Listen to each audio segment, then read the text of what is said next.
Curso La Fe de Jesús. Lección número 18. La vida cristiana. La primera pregunta dice: ¿qué cambio ocurre al aceptar a Jesús? El segundo libro a los Corintios, en el capítulo 5, versículo 17, dice: de modo que si alguno está en Cristo, nueva criatura es. Las cosas viejas pasaron, y aquí todas son hechas nuevas. ¿Qué cambio ocurre al aceptar a Jesús? Somos nuevas criaturas. Somos transformados por el Señor. Hay un cambio en nuestros pensamientos, nuestras palabras, nuestras acciones. Todo es transformado por el Señor. Las cosas viejas pasaron, quedaron en el pasado y ahora somos hechos nuevas criaturas. La siguiente pregunta dice: ¿qué nueva experiencia tendremos? Leemos en la primera carta a los Tesalonicenses, en el capítulo 5, versículo 23. Y el mismo Dios de paz os santifique por completo, y todo vuestro ser, espíritu, alma y cuerpo sea guardado irreprensible para la venida de nuestro Señor Jesucristo. ¿Qué nueva experiencia tendremos? Dice que el mismo Dios de paz nos santifica por completo. Santifica nuestro ser, nuestro espíritu, nuestra alma, nuestro cuerpo. Somos santificados por el Señor. Y es cierto que en algunos momentos de nuestra vida vamos a afrontar diferentes pruebas. La pregunta siguiente dice: ¿cuál es la actitud correcta ante las pruebas? Leemos en el primer libro del apóstol Pedro, en el capítulo 4, versículos 12 y 13.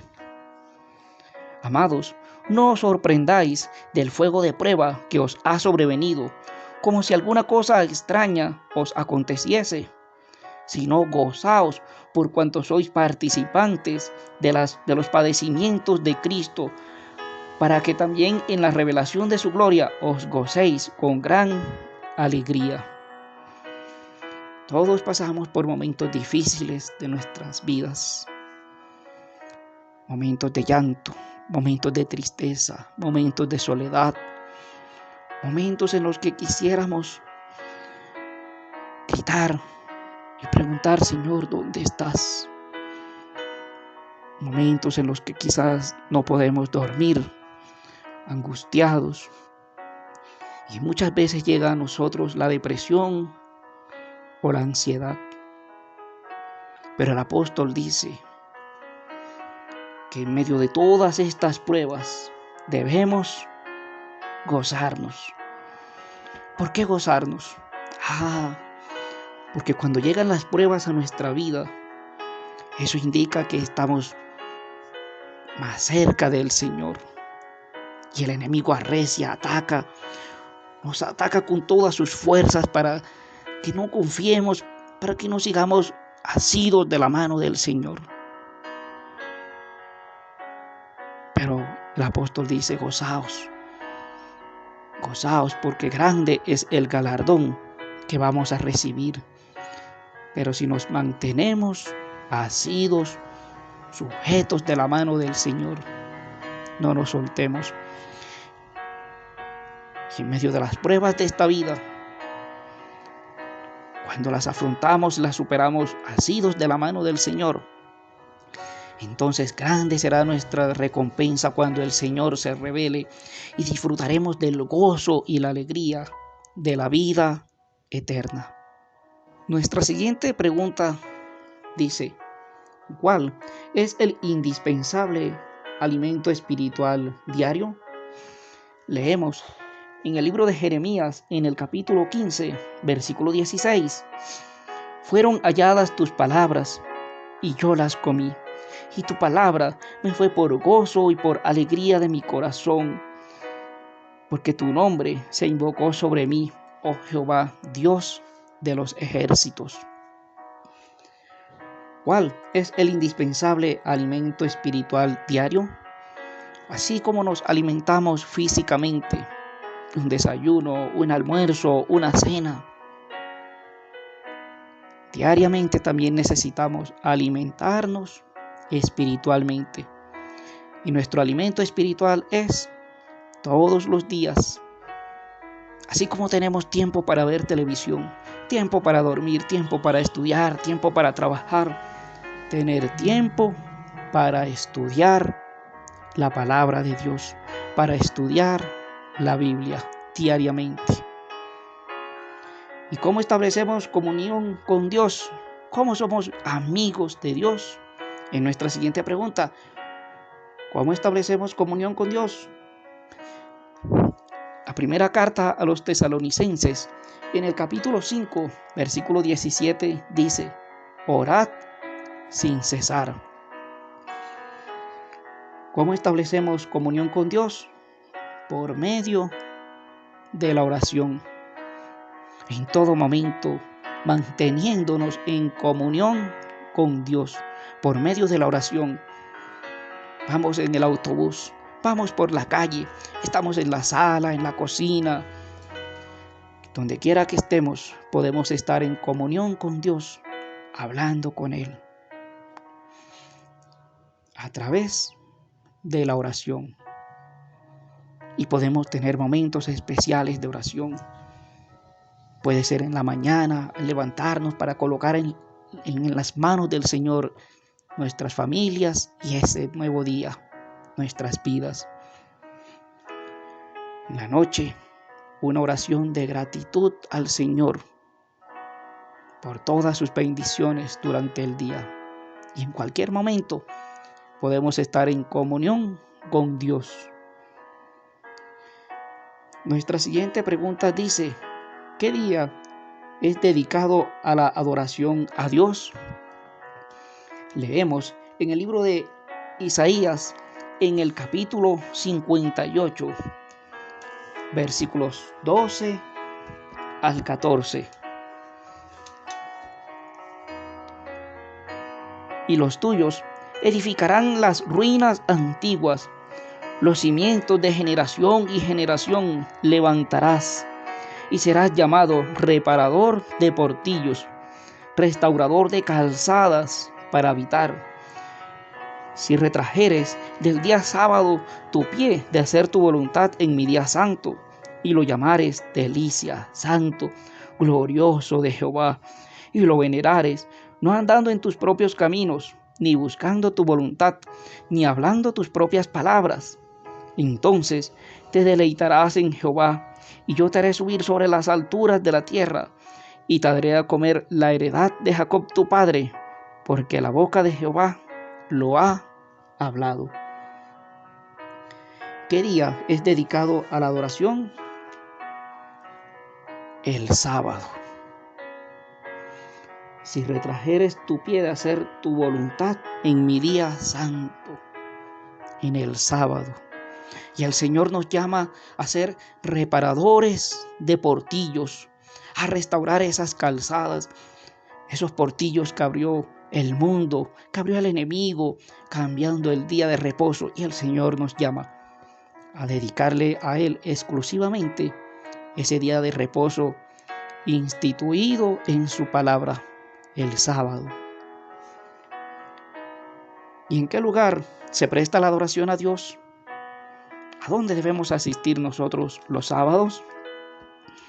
¿A dónde debe asistir el nuevo cristiano, la nueva criatura transformada por el Señor, siguiendo el ejemplo de Jesús? Dice el libro de Lucas en el capítulo 4, versículo 16. Vino a Nazaret, donde se había criado, y en el día de reposo entró en la sinagoga conforme a su costumbre, y se levantó a leer. ¿En qué lugar se presta la adoración a Dios? Dice la Biblia que Jesús vino a Nazaret, donde se había criado, y en el día sábado entró a la sinagoga. La sinagoga era un lugar destinado a la adoración. Así como hoy quizás tenemos templos, tenemos capillas, un lugar destinado a adorar a Dios. Eso eran las sinagogas. Allá asistía Jesús los sábados. Y siguiendo el ejemplo de Jesús, un cristiano nuevo, una nueva criatura, debe seguir el ejemplo. Adorar al Señor en sábado, asistir al templo en sábado. ¿Qué misión confió Dios a su iglesia? Leemos en el libro de Mateo, en el capítulo 24, versículo 14. Y será predicado este evangelio del reino en todo el mundo, para testimonio a todas las naciones, y entonces vendrá el fin. ¿Qué misión confió Dios a su iglesia? Predicar el evangelio del reino. Anunciar al mundo, a un mundo que se pierde cada día más y más en el pecado, a un mundo que sufre, a un mundo que parece que no tiene esperanza. Decirle al mundo que de tal manera amó Dios a la humanidad, que dio a su Hijo unigénito, para que todo aquel que en Él crea no se pierda, mas tenga vida eterna. Darle a la humanidad las buenas nuevas, que en Jesús tenemos esperanza, que Jesús dio su vida por nosotros, dio su vida por nuestros pecados, pero también anunciar al mundo la promesa maravillosa que hizo Jesús. Y si me fuera y les preparara el lugar, vendré otra vez. Anunciar al mundo que Jesús viene pronto, que hay esperanza, que este mundo que parece va a la destrucción está en las manos del Señor, y que Jesús viene pronto a rescatarnos de este mundo. Ese es el evangelio del reino, el sacrificio de Jesús y la maravillosa promesa de Jesús de venir por segunda vez a esta tierra. Y esa es nuestra esperanza. Nuestra siguiente pregunta dice: para realizar ¿qué tareas debemos estar preparados? Leemos en el primer libro de San Pedro, en el capítulo 3, versículo 15, y dice: si no, santificad a Dios, el Señor, en vuestros corazones, y estad siempre preparados para presentar defensa con mansedumbre y reverencia ante todo el que os demande razón de la esperanza que hay en vosotros. La pregunta dice: ¿para realizar qué tareas debemos estar preparados? Para presentar con mansedumbre defensa de la fe que hay en nosotros cuando alguien nos pregunte o nos demande razón de nuestra fe. Cuando alguien de pronto nos pregunte: ¿por qué guardas los mandamientos de la ley de Dios? Porque Jesús dijo: si me amáis, guardad mis mandamientos. ¿Por qué has decidido entregar tu vida al Señor? Nosotros le amamos porque Él nos amó primero. ¿Y por qué esperas la segunda venida de Cristo?